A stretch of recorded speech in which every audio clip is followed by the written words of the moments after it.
Madam Mu dapat hadiah kereta bernilai RM2 juta sempena pregnancy gift.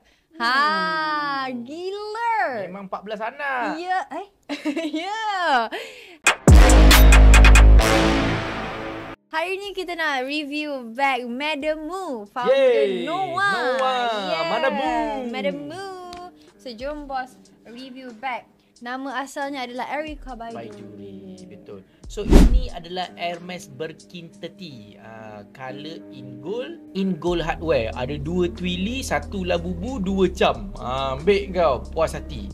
So, untuk yang tidak mengetahui, Hermes Birkin ni adalah bag yang sangat susah nak dapat di retail. Sangat mudah untuk dapat resell, tapi sangat mahal.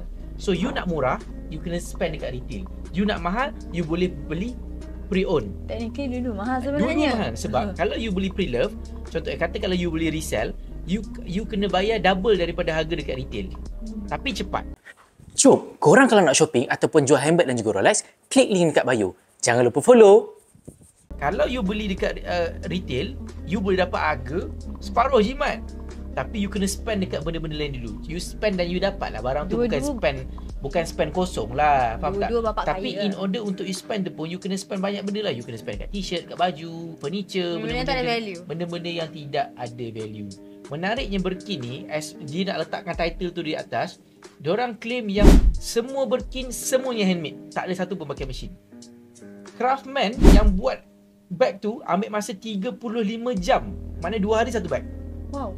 1 hari 8 jam, 8 jam, 4 hari satu bag. 2 hari satu bag. Kalau kerja 1 hari 8 jam, maksudnya 4 hari satu bag ataupun 2 hari satu bag. Macam tu lah lebih kurang. So, diorang ni, orang craftsmanship ni yang saya belajar, diorang ni terlalu ego. Sehingga kan sekiranya kalau bag itu tidak sempurna pun, dia sendiri cakap bag itu adalah sempurna. Sebab dia macam inilah. Superstar dalam Hermes adalah craftsman.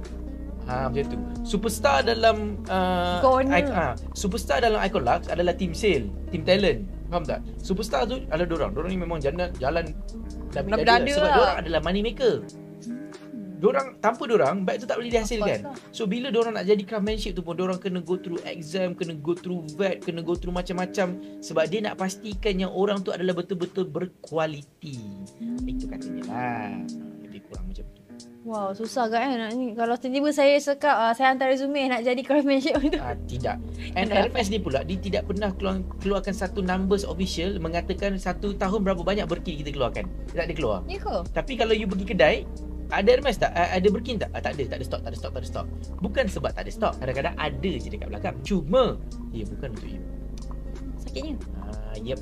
You are too broke. Yep. Dia akan pilih dulu, dia akan filter you dulu macam ni.